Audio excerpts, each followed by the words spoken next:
Welcome to Not Milk Never Milk. Subscribe if you're lactose intolerant. You begin by verifying admin credentials and API tokens so the tool can read and write user state. Once done, create a full backup and store one copy offsite to prevent data loss. Then open the migration tool, choose your source and target environments, and run the initial scan. This reveals conflicts and missing mappings. Make sure to note any permission errors now, because addressing them early prevents cascading failures later in the workflow. You now map fields between systems so identities remain consistent. Map usernames, numeric ID, and custom attributes explicitly.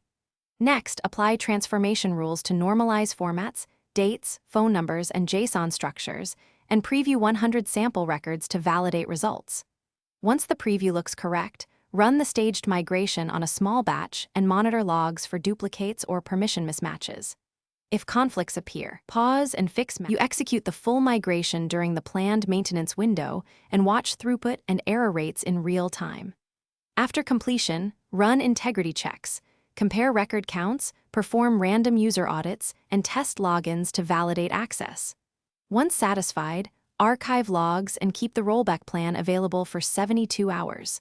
If errors persist, the key troubleshooting tip is to rerun a targeted batch with verbose logging to capture failing records, and then correct mappings before reprocessing those specific entries.